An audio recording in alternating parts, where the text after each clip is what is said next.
Welcome to Midlife Matters. I'm Marie, and each week I'm joined by my friends Julie and Mindy to talk about all the topics keeping women in the middle years up at night. Today we're talking about downsizing and decluttering in midlife. And a lot of the time people think of doing this in the empty nest, but we don't think your kids have to be gone to start. So wherever you are in life, this episode has something for you. Let's get started. Listeners, today we're talking about downsizing and decluttering in midlife. And a lot of the time people think of doing this in the empty nest, but we don't think your kids have to be gone to start this. So wherever you are in life, this episode has something for you. And we decided to do this topic based on a recent listener request and also an Instagram account Julie found that we'll talk about later. So Julie and Mindy, are you excited to talk about downsizing and decluttering? Always. Oh, yes. Yeah, I know. I agree. Always. Yeah. I was going to say this is the perfect time of year because you're preparing to bring in more things at Christmas, but I can't think of a time of year where I don't think it's a perfect time to downsize. So I know spring cleaning, every season just seems like the perfect time to address this. Right. We can always talk about this. Yes. Yeah. All right. So we're going to start out with downsizing, and this definitely feels enticing in midlife. But I really think the principles can be at any time. Mm-hmm. So Julie and I, we each moved last year kind of with downsizing in mind. But Mindy, I know that you have moved in the past, not with downsizing in mind, but with downsizing as a necessity. So you've also had experience in this. Yeah. Well, when we were moving and we didn't want to own two homes. And so the most significant time that you just referenced was we had a large home in Tennessee. It needed to sell. We left all of our furniture in it. So we ended up renting a furnished townhome up in Pennsylvania. And it was such a blessing. And let me tell you, going from over a 7,500 square foot home, being overwhelmed by all the cleaning, having the gift of a 3-bedroom townhome that I could clean in 5 minutes, let me tell you, it was a physical rest to have a smaller space to make life very simple as we transitioned and then eventually bought a home in Pennsylvania. That's a significant downsize, Mindy. It was a social experiment. Yeah. What are some of the reasons that you wanted to downsize, Julie? Well, I think for me, I was maybe in a more typical situation where life can feel really big when you have kids at home, like the house is filled with noise, laughter, sibling fights, whatever, school books, projects on the kitchen table, all of that, loads of laundry, and even a bulk buying of food, from Costco. Yeah. And all that takes up a lot of space physically and emotionally and mentally. And then when your kids move out, you kind of just feel like you're swimming around in this big house with a bunch of unused rooms, and a lot of stuff, a lot of memories. So I didn't think we would downsize. I really hoped to stay in that house. That was my plan. But because of John's diagnosis, we got to that quicker. I'm not saying I would have never gotten there. I probably would have gotten there, but we just got to that point really quickly. It was kind of a very sudden decision. And so for me, one of the things was just to simplify things. And I hear a lot of people talk about that. It's just less to take care of when you have a smaller place, like Mindy, less to clean, less to maintain. And I wanted a newer place because I feel like we talked about on our aging episode, newer things need less maintenance. The older things get, the more upkeep, newer yard, newer everything. And just things serve a different purpose. We downsized about 1,500 square feet. I still don't live in a small house, but it's a much more open floor plan with smaller bedrooms that are more fit for just a guest for a weekend than a child living there all the time. You know what I mean? I don't mind that the bedrooms are kind of small and because they're more like hotel rooms. No one's, well, my son is living here right now, but yeah, just a whole different purpose for the house. And also just a community. Our neighborhood is very close houses and, close community. And I needed that. And so, yeah. Yeah. I did move kind of with the idea of downsizing in mind, but I actually didn't downsize. I actually went up about 500 square feet, but you wouldn't know it because I lost a room, kind of. Mm-hmm. And so like it's just laid out a little bit different. And I also lost a really big porch, which I Mm-hmm. used a lot. So I did actually technically go up, but what I gained was updated bathrooms and kitchens, or bathrooms and a kitchen. Like Mm-hmm. our house was built in 1986, and I had done some updates, easy ones though, like swapping out countertops, painting cabinets. Mm-hmm. You know, maybe Steve had retiled a floor, but we'd never done any major, like, now we're going to live without a stove for 3 months. Like, that's what it would have taken. And also, we didn't have a bedroom on the first floor, and now we do. And so I just felt like, I mean, I'm perfectly capable of doing stairs right now, but I thought, well, if I do move, I'm going to get a bedroom on the first floor. So I guess like maybe some updates. I wanted to have a smaller lot. I wanted to have more people around. We lived kind of up on a big hill on an acre with a tree line in back. And I mean, you could go days without really talking to anyone if you didn't want to. And, you know, that can be kind of isolating. Like you said, Julie, when you have all your kids at home, you're fine without talking to other people because you're always talking to them. But you want the buffer zone. Right. Yes. But now when there's no one at home, it's like, oh, I don't want to just live in silence. So yeah, I just think that it just was a time to enter a new stage of life. I wanted more activities going on in the neighborhood.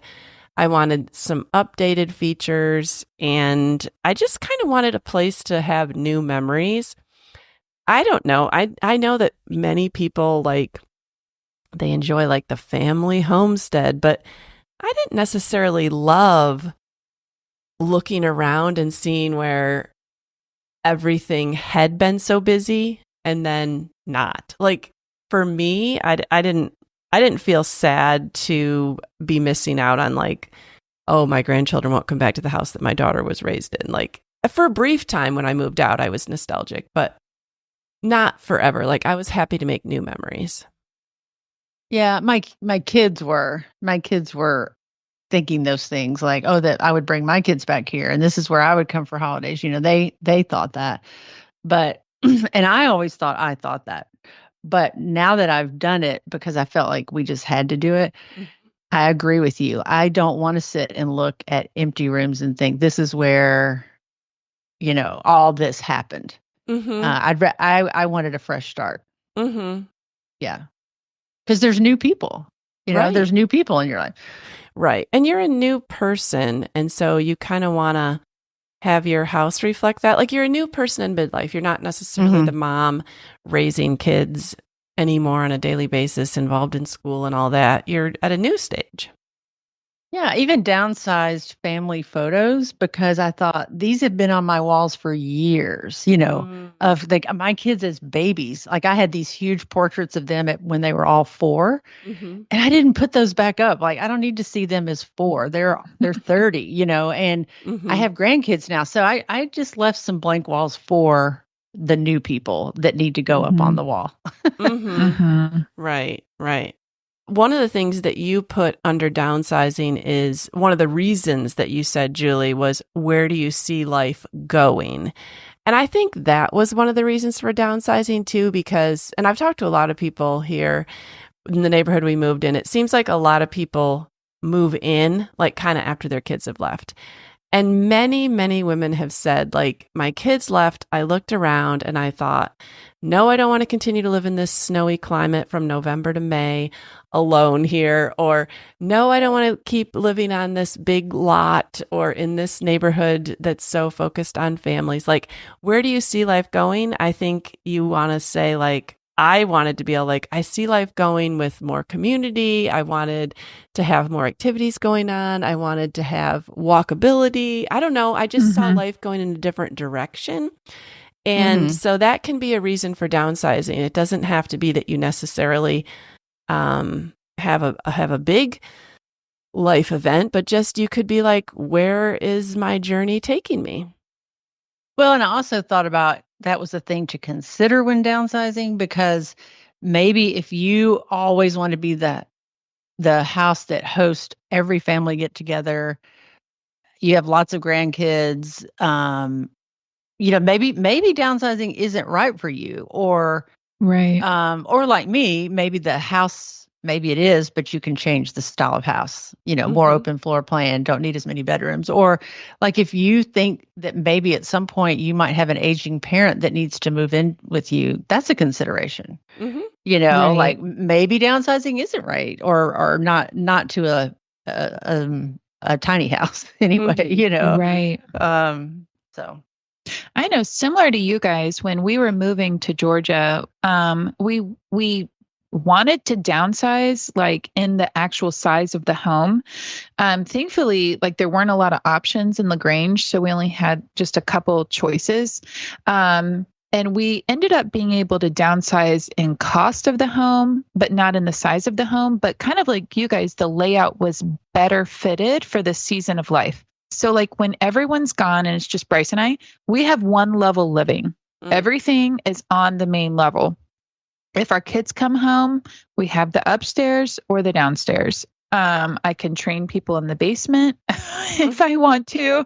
Like we have access to these other levels that during daily life, when we don't need them, we can just shut them off. And so it's kind of just more the layout that's it's fitting in this season of people coming and going, and our home is constantly expanding and contracting. Well, let's talk about maybe some of the drawbacks to downsizing. One of the things that I had to guard against, and first, before I ever even thought about downsizing my home, first I decided to downsize my van. I decided to get rid of my van and get a different car. And I wanted to get a small car. Like I wanted to get like a CRV or a Toyota RAV4. Like I wanted something small. And I went and looked at them, and then I would look in the back seat and I would think, oh man, okay, well I could fit one car seat if I have a grandchild and my dog. But okay, I already know my daughter's expecting, so then I'm going to have 2 car seats sometime. And then what, Clara, the dog, is going to like sneak in the middle? I immediately saw that, okay, 5 seats probably isn't enough. And I was talking to my brother about it, and he made the point. He's like, you're thinking of it wrong. He said, you're thinking of yourself as mom and dad's age. He goes, you're mom and dad's age 25 years ago. Like, look at all the toting around of grandchildren they did, and like family trips they did. And like, you still need space. And so my instinct was I wanted to drive a small car, but I ended up buying a Honda Pilot because it gave me the flexibility to take 7 people if I needed to. And so I guess that I had to also then guard that in my house. Like I wanted to buy a less expensive, smaller house and just be in the same neighborhood. But every time I looked at a less expensive, smaller house, I thought, well, where's the dining room table going to go? Or, okay, we have, 20 easily at every family gathering. Like, where am I going to put them to eat? Like, okay, yeah, my kids are moving out or living at college, but they still do come home in the summer and on breaks. And where are they going to sleep? So I wasn't able to downsize to maybe the point that I instinctually wanted to go. And I guess you kind of have to guard against that. You don't want to downsize so much that there's no place for how your life really is. And realize it may come in stages. Like this may not be the final place you live, Yeah. Right. I think a drawback for me was letting go of a family home was very emotional, just because of all the memories I had here. I don't regret it, but it was still hard. It was still hard to do. And I think it was actually easier on me than my kids. One of mine had a particularly hard time saying goodbye to that house, And then another drawback is just space constraints. Like, hey, you want to go smaller, but then you have this stuff that you don't want to part with. So you think, well, it won't fit there. So you have to go through and make hard decisions, like I had to get rid of a complete bedroom, so I had to pick and choose. And I let the bed go that we had bought our daughter when she moved into a full-size bed. Like she's had that bed since she was 5 years old, So just that. And it's also kind of like starting over, like, even though we still live in the same city, we're in a different part of the city. And just the familiarity and maybe neighbors that you leave, that's an adjustment too. Not really not a drawback, but just a little bit of a hurdle or an obstacle, something to consider. I was going to say that just it's in the letting go of a past season, of past, furniture pieces that you needed for a time that might be really meaningful, like you mentioned, Julie. It's just these things that you're realizing as you want to downsize. Those things served a purpose for a time, and to kind of be willing to grieve them and let them go and kind of move into another season. I mean, your life is changing so much. And so that's a hard transition. And just understanding that there's a lot more happening than just the space. Yeah. It takes a lot of time, to adjust to a new place, even if it feels, like you made the right choice. Yeah. Yeah. There's definitely an emotional, mental component. I think sometimes it is harder on the kids, especially if they haven't totally left home yet. I don't think either of my married kids had much problem with me moving, but the kids that still come home from college and are there in the summer, they seem to have a little bit harder time letting go. And also I think they wonder, like, where do they fit in the new house? And we'll talk about this a little bit later, because part of my decluttering process was saying, okay, you guys all have full year-round apartments that you pay for in your college town. And so there's no point in you having 2 full-time houses. Like, I'm going to be the part-time house or the 25% of the time at most house. And so that's different than if you're still in your family home where they still have their bedroom that's all set up the way it's been since they were middle school, and they just come home and plop their stuff home every time. And that's their space. So that's a little bit, there's an adjustment period there with kids that are still coming and going. All right. Well, are there other things to downsize besides the size of your home? Well, Marie, you already mentioned a car, but that's what I thought of is like you may not need a big SUV or a minivan anymore. I can't wait. And I thought about you, Mindy. I'm sorry. It's actually why I got my Mini Cooper, because I did keep a bigger car, but I had my fun car.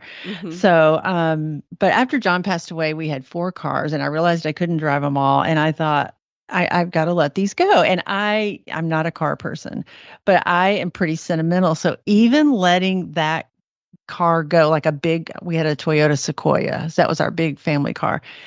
That was more emotional than I expected, because it made me sad to think that season of life was gone. And that surprised me. Like seeing that car drive off to a young family, all those memories just, it's like, okay, my time is done with that. And they're still in that, I really, really didn't see that coming, because I just remember that car on so many road trips, every seat full, and all the fun we had. And and you may have boats or other things that you just don't find you're using anymore because kids aren't around. And that's a time to kind of let those things go, maybe.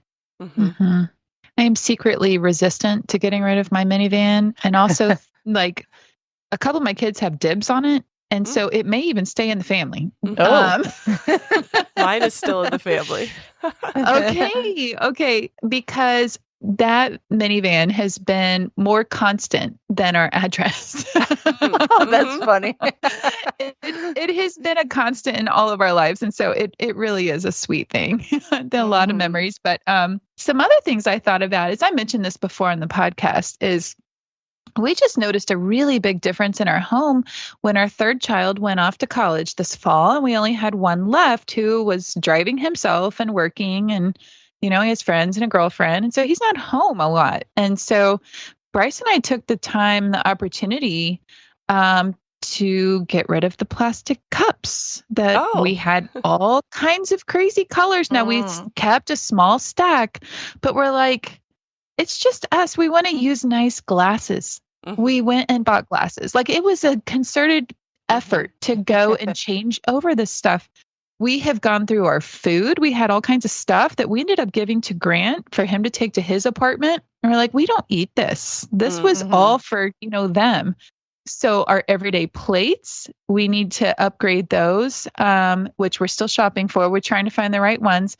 But I almost feel like this is the second act. Like we're going into the second act. So we're trying to almost establish our home for who we're going to be again once everyone's gone. if that makes sense. So we haven't changed our home, but we're changing, we had upgraded our silverware already.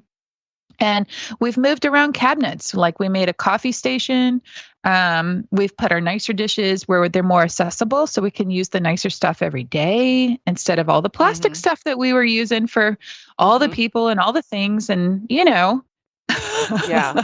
You're returning to civilization. We're like, wow, we can be adults. That is a really nice part about like your kids moving into their own apartments.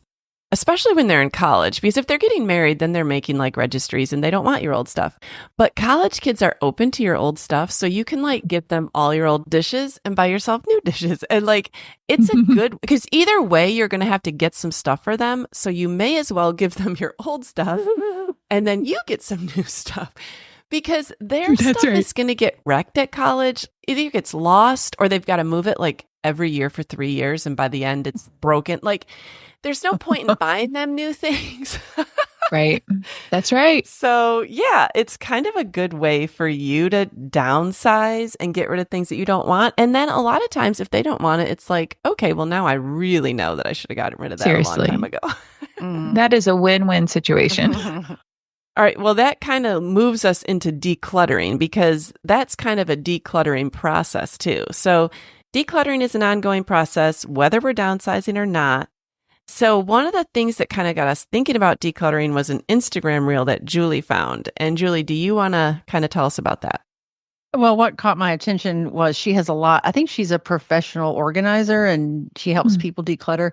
But her reels that got my attention were these things feel illegal to get rid of. So I had to, because that was a really big draw to see what she was saying. And it's so true. It's like it made you really think, why do we have this stuff laying around and why is it so hard to get rid of? So I think she had 5 parts to that video series. So yeah. it was interesting. And she had a lot of great advice that we can talk about. Yeah. And like, just to let listeners know kind of the vibe of those 5 Instagram reels, things that feel illegal. See if you can relate to any of these. T-shirts from that thing you did once. Cords that don't fit anything, but you might need them. Old headphones because you might use them on a plane, but then you never remember to take them. Your takeout utensils that you might use for a picnic, but then you never go on a picnic. Old notebooks, tote bags, old makeup, socks without a match, hotel toiletries, free address labels, water bottles. So these are just things that she would go through and like kind of hold up. And you're like, oh yeah, I do have some of that stuff tucked in drawers because I have felt like, oh, should I get rid of this really nice box?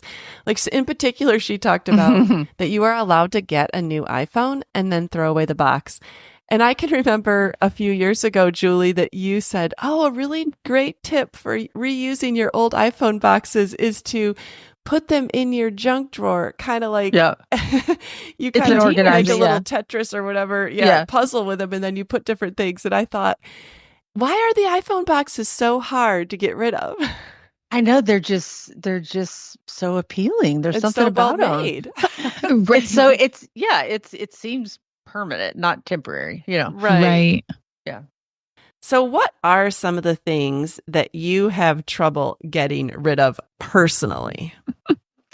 Well, let me tell you the first thing that popped into my mind, and it's sad, but you guys could probably relate, is there is a set of queen sheets that we registered for them for our wedding over 27 years ago. Why can I not get rid of those things? Do you even have a queen bed anymore? The kids have queen beds. Okay. Like it's not kids. even like you're using them. No. But they're monogrammed. Oh, and I registered for them when I was 18. Okay.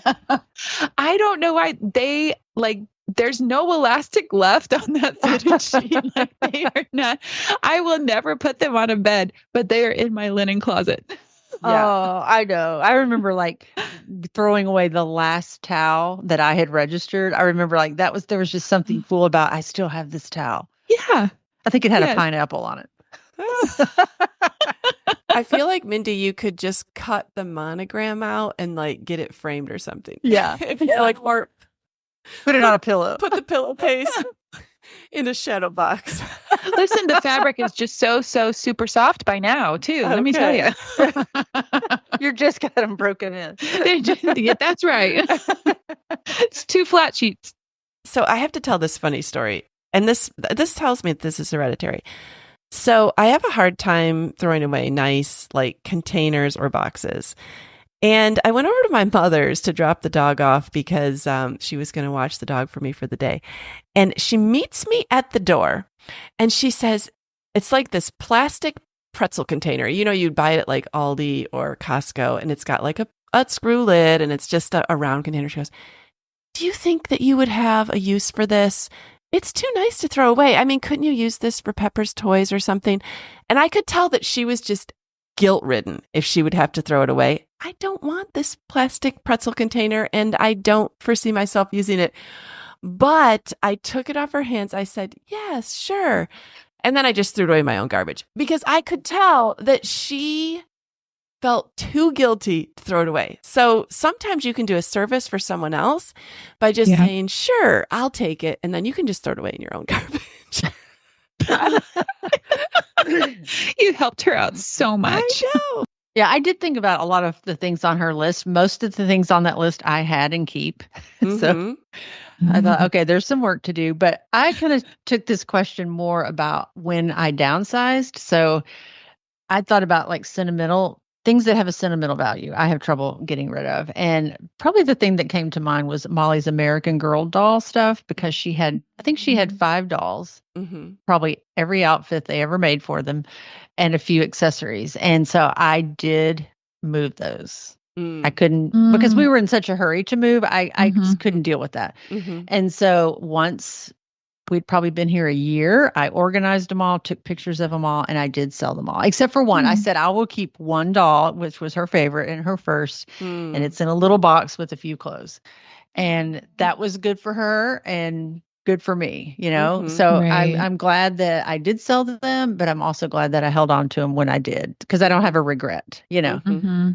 And then memories that are associated with a certain space. Like when we moved here, I couldn't bring all my porch furniture. And that furniture was nothing special, like some Adirondack chairs around the fire pit, my big farm table. You know, like it wasn't like high-end furniture or anything, but I just knew I no longer had room for that. And it was hard for me to let go of things associated with particular memories of the space. Like our porch and outdoor space held so many great memories. Like we hosted so many fun times around our fire pit and on our back porch. And it was just hard to let those go because it kind of signified an end to that space. And one more thing was our kitchen table, because it really had a strong emotional connection to the past. And our new house only had a dining room and not an eating kitchen. Like the kitchen just has a large island that I have bar stools at. So I had to choose which table was I going to get rid of. Well, my dining room table was the nicer one, so I kept it. But that kitchen table, like that's where all the birthday parties were and all the card games with friends and homework was done and projects and family dinners and all that happened around that table. And I even had a friend say, I can't believe you got rid of that table, because like they would come and play cards at that table every week. And I think they missed it, you know? So for me, just stuff that had sentimental value and just associated with this space was hard for me to get rid of. But so far I've not had regrets.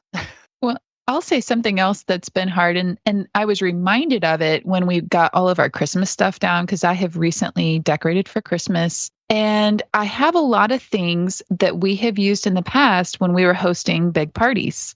So I have a lot of hosting dishes. And like one of the things in my Christmas stuff was we hosted a big party at Christmas a couple of years ago, and we got all of these Christmas mugs. And I don't know why I can't seem to get rid of them. Like I have pulled them out the past 2 years. We're not using them. We didn't even use them the past 2 years.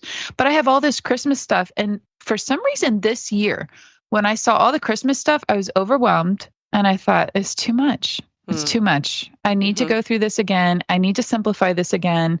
It's becoming a burden. And so part of it's Christmas, but part of it is just the hosting dishes. Because they kind of grow. And unless like you're getting rid of things here and there, like it's taking up a lot of space and cabinet space. And so I need to pare down because I'm not using it all. Yeah, I did let some of that go. And I thought, you know, I have a drawer full of 9 by 13 dishes. Okay. Maybe I would need 3 at the most, I think I have 7 or 8. Oh my. Stuff like that. Like I just I don't need that. Serving platters. I used to love to collect those and get those as gifts. I just don't need them anymore. I got rid of a whole set of china when we moved because I had another set. Yeah. Julie. Well, I think that this is something that anyone can do at any time, but moving makes you do it. So one thing that really helped me with decluttering was you have to clean out your attic when you move. The other people don't want your stuff. And in this house, we have not put one thing in the attic. I will never put another thing in the attic because it just goes there to die. You never use it, and then you are pulling out all this musty, dust-laden stuff of years. Like, no, that makes you declutter. Also, like under the house, we had stored sleds and, different things that Steve had said, wood that he thought, well, maybe we'll need it sometime, like plastic bins, like rakes, like things that we would never go down there and use because it just went down there to die. It was damp down there and gross, and it came out mildewy, and it was like, so moving, downsizing can make you declutter. And if you are a strong enough person, even if you're not moving, you can say, okay, I am cleaning out my attic. Like there will not be one item in the attic anymore. Poor Steve even had to come clean out under my house. Oh my. Oh my. I'll say once you start like making those emotional decisions, it gets easier because you feel freer. Like the burden of stuff is heavy. And so you almost run into getting rid of too much stuff. I mean, you're like, man, it feels so good to unburden myself with all the stuff because you have to take care of it or deal with it at some point. And so once you start getting rid of stuff, you got to find a place to stop or you'll just sell it all. Got to be careful. Right. One thing that I read when I was kind of researching this topic was so many people said, before you downsize, like start early, take your time, don't rush, like just this is an ongoing process. And that is true, but I think the whole go through the last 25 years of my stuff, pack it up in 3 weeks approach that I had to take actually worked in my favor because I didn't have time to dawdle and sit and look at scrapbooks and go through all this doll clothes and furniture. And I had Marie, right there pushing me forward, keeping me holding you accountable. Yes, like, come on, Julie, we got to get going. Keep moving. So yes, having friends help is a great bonus. But I just had to make quick decisions. And I'm not saying I quickly just threw everything away. I didn't. I was just like, okay, I'm going to have to think about this stuff later. And I knew that. So I moved it. But I got rid of a lot of stuff. And I just think that worked better for me. I work better in crisis mode with the deadline because obviously my house wasn't in I could move on a dime situation already because I hadn't been, I should have been doing this all along, but I didn't. I need a deadline and almost a crisis. So take that advice, however you want. Yeah, sure. It would be good to do it 10 years before you need it, but I know a lot of people don't function that way.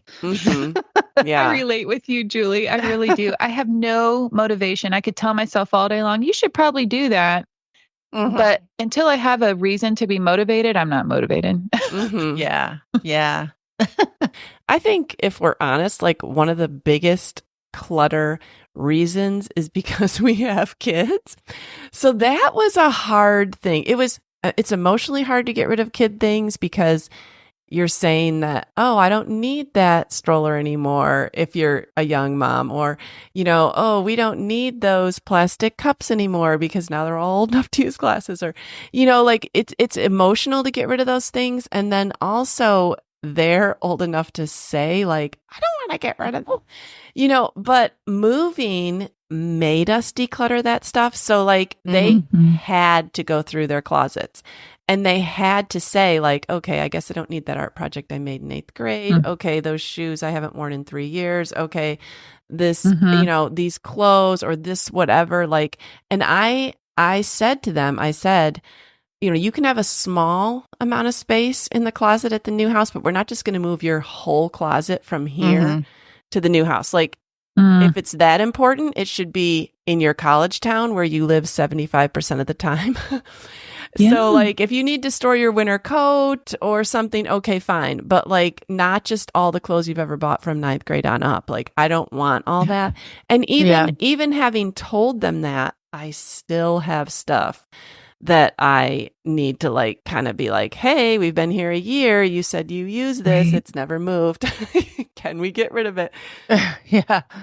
That's true. And once your Marie. kids are old enough to trust them, that they're, like when they're high school, they may say, oh, I don't care about that, but they will. But now that my kids are adults, like I can trust them with, hey, what do you want me to do with this? You can have it back or I can get rid of it, because a lot of the stuff I'm sentimental about of theirs, they are no longer sentimental about or never were.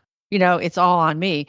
So I was forced to make decisions on all of that. So now the stuff in my house is pretty much all on me. Whatever's here is what I'm holding on to and collecting. Right. So yeah, that was a good break to to deal with all the kid stuff.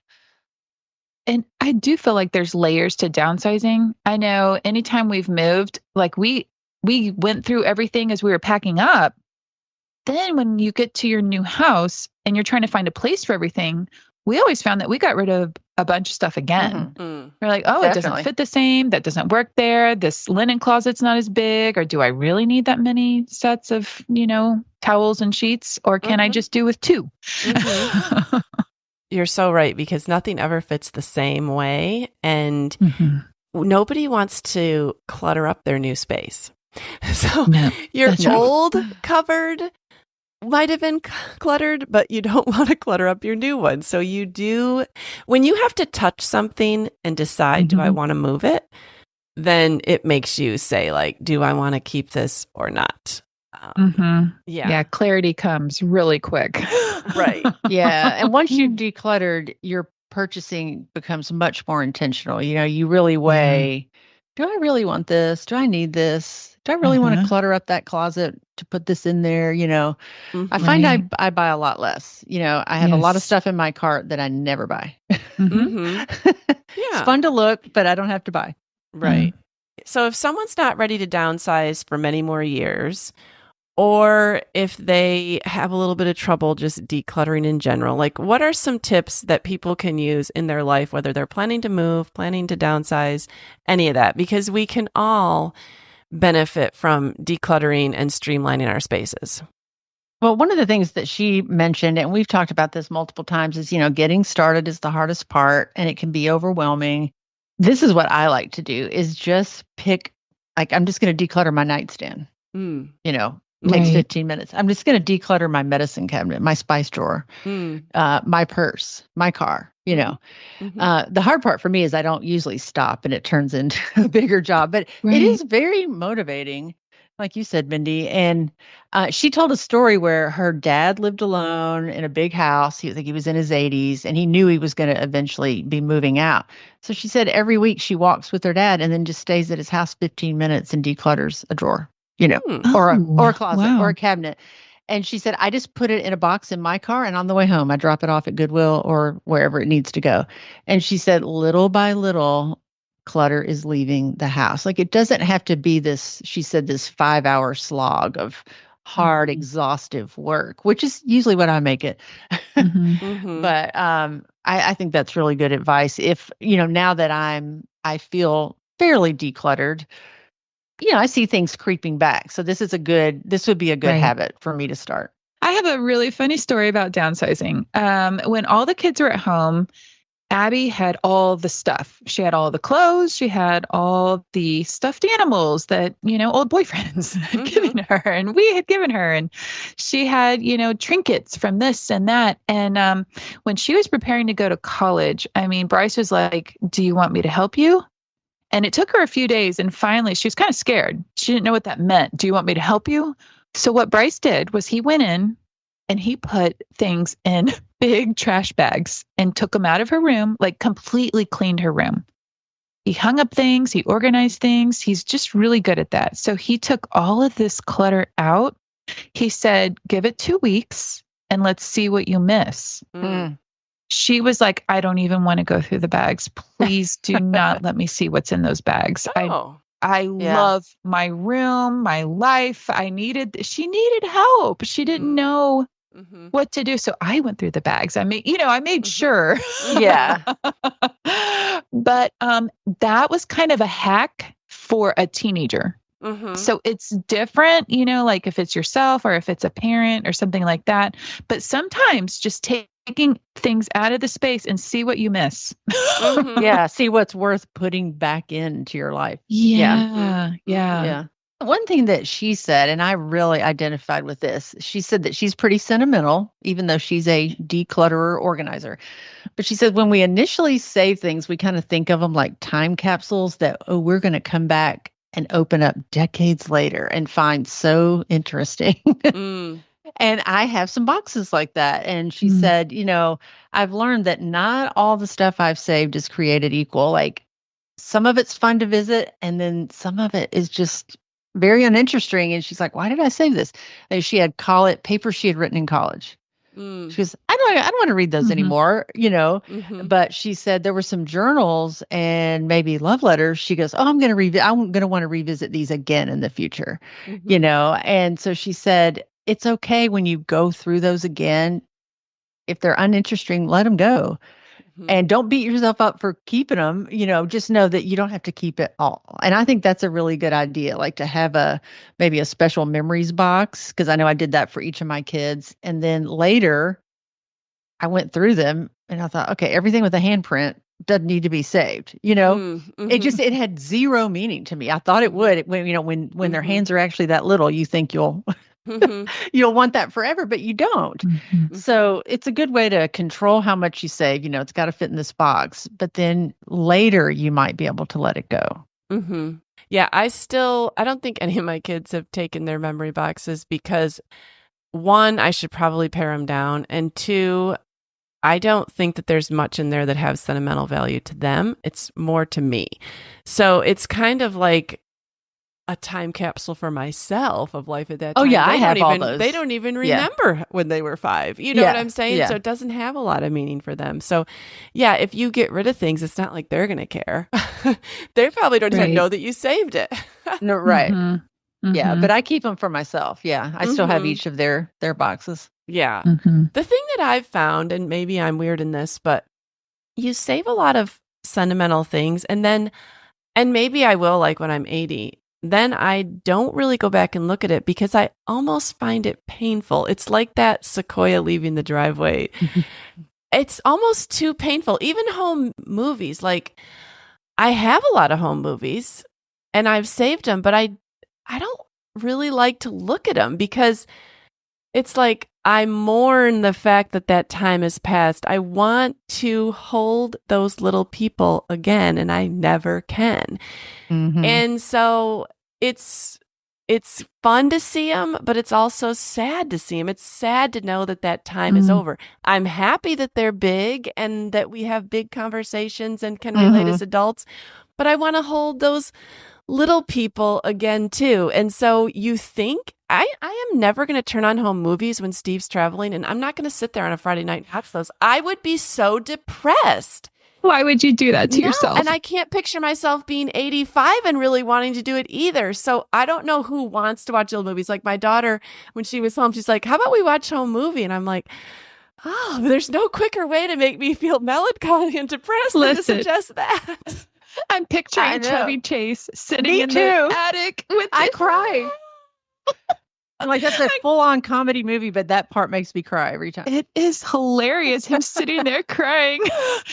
But this is why I don't like having a senior in high school. I'm just going to say it right now, because you have to always go through the pictures and give pictures to the yearbook staff, and you have to have, like their pictures board for their graduation party or whatever you're making. And it forces you to go back and look at this child's life. And I do not like it every single time. So I've got one more senior in high school to go through, and it is painful. Yeah. I mean, I don't want my photo albums and home movies to burn up, but I also don't really look at them because I know. I was thinking about how weird that is. Like yesterday was the 1 year anniversary of John's death, and my kids were coming over, and I was racking my brain, like, what are we supposed to do? I really struggled with what was appropriate to do. What should we do? And the thought just flashed through my mind is we could watch home movies. And very quickly I thought, no way am I doing that, because it'll just spiral down very quickly. Like I would have to do that by myself. I think that my kids would probably be tortured to see me like sobbing uncontrollably on the couch. Right. But there's something about knowing I have them all. Right. You want to all have on them. DVD in a cabinet. I know where they are. I could go and pick any of them up and see, Christmas 1984 or whatever it was, But I don't know that I actually want to watch them. Yeah. Because then you want to go back to Christmas 1984. And you can't. Yeah, I guess. I don't know what it is. Yeah. Especially now with John gone. Like, I don't know. Right. Something about me wants to see pictures of him, like videos, but I just don't know I don't know if I'll ever, if there'll be a time when I want to do that. Mm-hmm. I don't know. I think there probably will be, but it will have to be when you're emotionally prepared. It's not something that you're going to probably do often. Although I think about iPhones and like they make these videos for you. Mm-hmm. Those can send you down a spiral. And then also so much is saved on our phones. So even if you don't want to see John in a video, you probably still come across him. Well, I have a lot of the memories that pop up and, it'll make videos and all, but they're mostly still pictures. Like the part about hearing his voice and laughing and all of that. I'm not sure if I'm ready to hear that. And I guess I would be ready if I was ready to cry. You know what I mean? Right, like if I just wanted to sit there, but I don't think I'm really wanting to do that right now. Mm-hmm. I do that enough. I need to wait. I mean, they always say like, your pictures and videos and all that. Those are the only things you want to save in a fire. And they are the first things I would run to. Yeah. But I don't watch them and look at them on a regular basis because they make me feel sad that time has passed already. So yeah, it's hard. Yeah. It's weird. We want them. Yeah. We want them available. Yes, I agree. One other thing that she said is it's easy to fall into the trap of believing that you just need to be more organized when really you just need to own less stuff. And I think that's true. Like you can get clutter by buying organizational things. You know what I mean? Like going to the Container Store and buying more dividers and boxes and storage things. And that's really not at the heart of decluttering. That's just moving your stuff around. Mm-hmm. Yes. Good point. And allowing you to get more stuff, because you have a better way to fit it in everywhere. I've always felt that way about the Container Store. There are very few things in there that people probably need. And it's even that pretzel container that my mom gave me that I talked about. Okay, you know what's going to end up in the pretzel container if I don't throw it away? Clutter. And so there's no point in me taking that empty container into the house because I'm going to fill it with something that I should have probably thrown away. Yes. I think about that whole decluttering thing with sentimental cards or birthday cards or anytime somebody writes me a card of encouragement. Keep them all. And literally, I'm like, I never look at those again.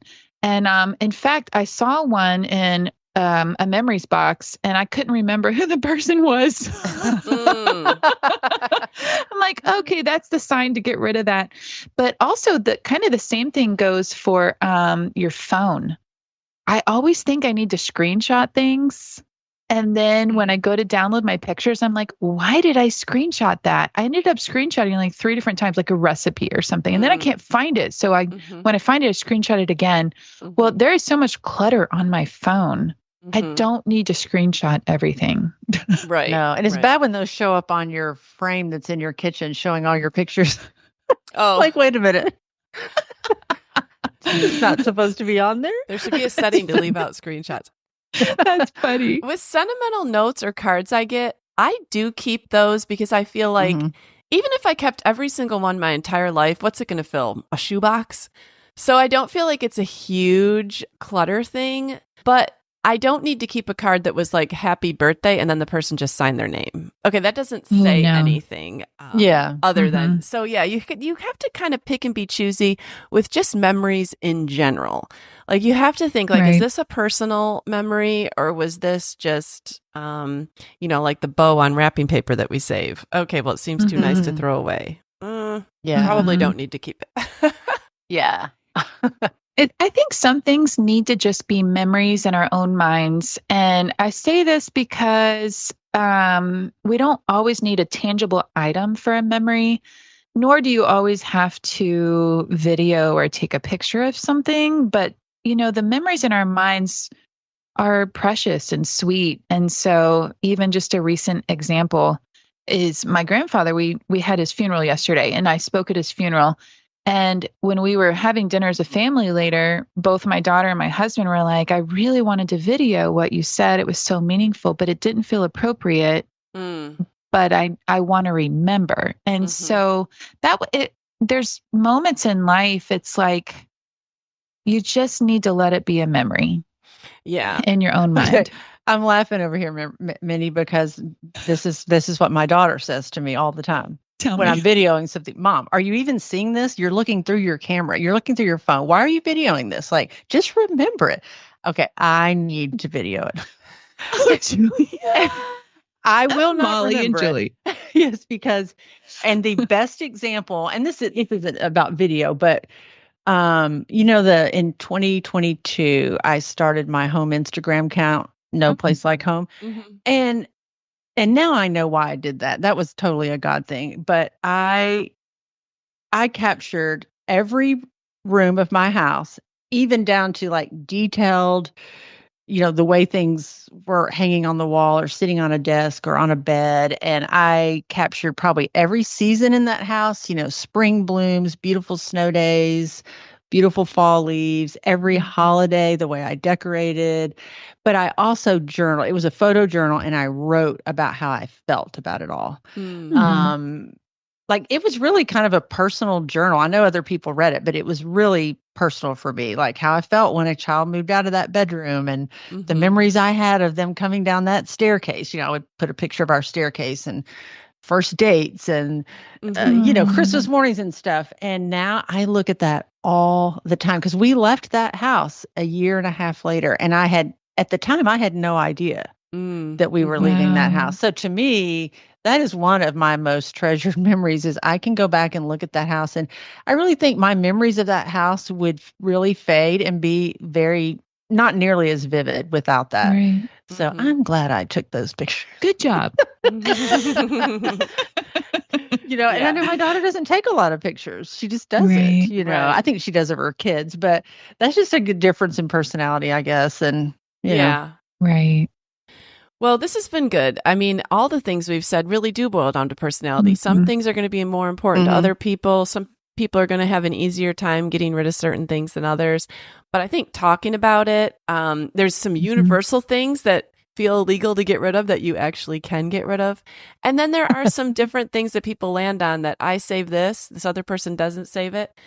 But that's okay as long as you're living within the space that you have and you're not like having to rent a storage unit to store all this stuff or whatever. Right. I think we know when we need to declutter or downsize. Yeah. It's a feeling we get. All right, listeners, we would love to hear from you. We'd love to hear what you find illegal to get rid of, any downsizing experiences you might care to share. You can find us on Instagram at Midlife Matters Podcast, or you can email us at midlifematterspodcast@gmail.com. But before we go, we want to do I'm a Fan. All right, Mindy, what are you a fan of this week? I'm a fan of Boar's Head hummus. I recently took the time at Publix to just kind of, meander in their like cheeses and hummus, and they have fig spread and all kinds of fun stuff, for charcuterie boards or whatever. Well, okay, the reason I'm a fan of this particular hummus is we've liked hummus for a long time, but Bryce always complained that you only get like the flavor. Like if you do the red pepper hummus, well, the flavors, you get all the stuff in the middle and then the rest of the hummus just is plain hummus, right? I decided to try this boar's head hummus, and the flavor that we tried that is our absolute favorite is jalapeno mango. Sounds good. And he said like the flavor is throughout the whole hummus. So the hummus is actually flavored, but this particular flavor and that particular hummus we love. And so, I mean, there's so many other flavors that they offer. I had no idea hummus had so many different flavors. And I happened to try it because Publix was running like a BOGO sale. Wow. So I was like, yeah, let's check it out. And they had a dill pickle one. Like they have all these other flavors that it's just kind of fun. So if you're a hummus lover, check out Publix and all the different flavors in the Boar's Head hummus. Yum. That sounds good. Sounds good. All right, Julie, what are you a fan of this week? All right, just when I said you don't need any organizers, my I'm a fan is an organizer, but it's tried and true. This is something that John bought all of our kids when they moved out. And I think for Christmas, Molly and Colin they got one. And then my mom got one. And then I have one. And it has really been, everybody loves it. And I hope I haven't shared it before, but it's called a battery organizer. And it's this little storage box with a clear lid. And it has place for D batteries, C batteries, AAA, AA, what are those, 9-volt batteries for your smoke detectors. And then it has a little battery tester. So I just love, because used to batteries were just kind of in a shoebox or I don't know, just they could be in the junk drawer. And I never knew like, how old are these? Do they work? And this way with the clear lid, I can look in and say, oh, I'm running low on AAAs. I don't have any 9 volts. You can see them all in one place, and it's front and back. So it holds a lot of batteries. And when John bought it for everybody, he stocked it. Oh, nice. So this was, this was like hundreds of dollars worth of batteries. And I think the reason I'm noticing is because now everybody's is starting to run low. Wow. So it's time to restock it, but it lasts a long time if you fill it. And of course, that was like John to not just buy an empty battery case. He filled it for everybody. Yeah. Because your kids would never fill it. Oh, I know. Once they've experienced life with always having batteries on hand, they might not want to go back. But if it was empty, they probably wouldn't want to invest the money. Well, and the way I tended to buy batteries was like, oh, I'm out of AAA, so I go to the grocery and buy a 6-pack. Well, they're really expensive when you buy so few. It's better to buy more. And this way, but I never really had a place to put 24 AAs, so now I do, because I think the whole back is just AA. So it would hold 100 batteries, And I just keep it in my front closet, my coat closet, and everybody knows where to go and get it when they need a battery. So that's a great idea. I love that. Yeah. I'll send you the link. Okay. All right. This week, I'm a fan of library book sales. I don't know if I've ever talked about them before, but check out your library book sales. So our local library has them, I think, 4 times a year, and I always go. And now I'm going to go to the Brentwood one and the Franklin one. I've never gone to the Franklin one before, but Brentwood's was last week and Franklin's is this week, and I'm going to both. So like for our age group, if you like to decorate with books, they always have a vintage table. So you can get really attractive books for decorating at a reasonable price. Then they'll always have a section of coffee table books, which I don't just use coffee table books on a coffee table. I have my microphone for my podcasting propped up on big books. You can use them. I have them just as decoration, like on a console. Like you can use them for so many things. I just love books. The covers are beautiful. The spines are beautiful. Like, I just love them. And then if you have any children in your life, like all the paperbacks, $1 each.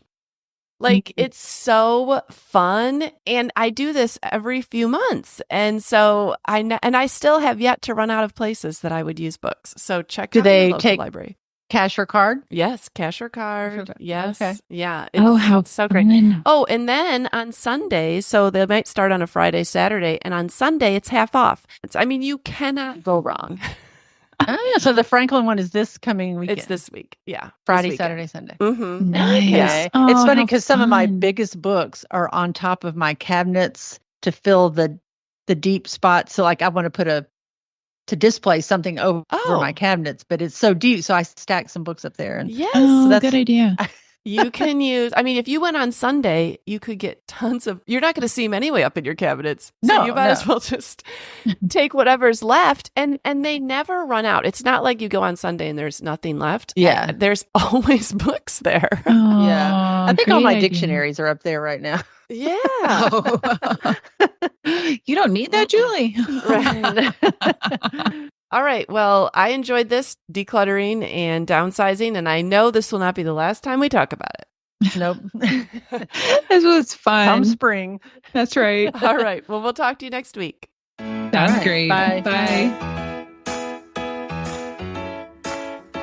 We're so happy you joined us today. You can find the show notes for this episode at midlifematterspodcast.com.